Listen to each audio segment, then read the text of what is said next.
Erwan Binet, vous avez été en son temps le rapporteur de la loi sur le mariage pour tous. Ça a été pour vous, chrétiens, un combat assez difficile à soutenir. Aujourd'hui se pose la question de la PMA. Comment est-ce que vous positionnez ? Évidemment, j'y suis favorable. Je l'ai déjà dit dès 2012, au moment du mariage pour tous. J'avais porté un amendement que le gouvernement avait refusé. Ce qui fait que pendant toute cette période, pendant quasiment 7 ans, on s'est retrouvé avec des situations où des mères, deux mères pouvaient avoir un enfant mais ne pouvaient pas le concevoir en France. C'était complètement absurde, hypocrite. Et donc cette loi vient corriger, la loi bioéthique vient corriger les choses, c'est une très bonne chose.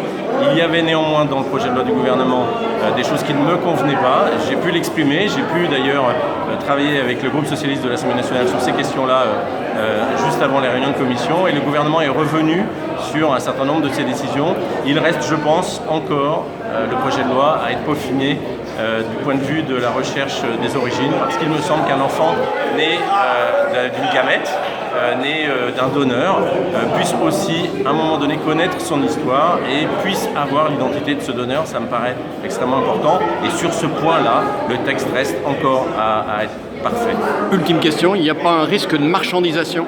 Non, il n'y a pas de risque de marchandisation parce que nous avons dans notre pays vraiment un ancrage très solide de la part de la population, des médecins, et puis des élus, des politiques aussi, sur les principes de l'anonymat du don de manière globale, et puis sur le fait que la gratuité de ce don. Donc je pense qu'il n'y a pas de risque du tout de marchandisation. En revanche, il va falloir qu'on modernise notre manière de créer la PMA, ou en tout cas de faire en sorte que la PMA puisse se développer aussi dans notre pays avec plus de donneurs d'ovocytes, plus de donneurs de sperme. Il faut vraiment faire en sorte que ce sujet qui paraissait encore un peu tabou dans certaines familles françaises et puis auprès de certains politiques ne le soit plus, et je suis assez optimiste dans ce débat parce que finalement je me rends compte que beaucoup de Français sont très très au courant de la façon et des problématiques de la PMA, donc là aussi je suis très optimiste pour l'avenir. Ça peut évoluer du côté des chrétiens et des catholiques dont vous faites partie ?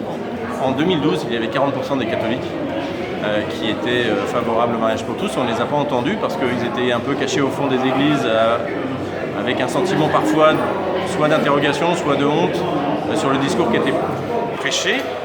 Moi je fais une différence entre la hiérarchie ecclésiastique et les croyants, entre la religion et la foi.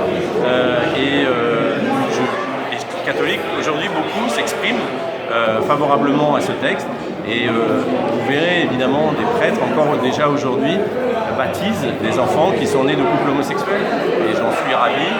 Continueront de le faire, l'Église évoluera, elle a toujours évolué avec un temps de retard, mais l'Église évoluera aussi, et les catholiques ne sont pas enfermés dans l'opinion de la hiérarchie ecclésiastique.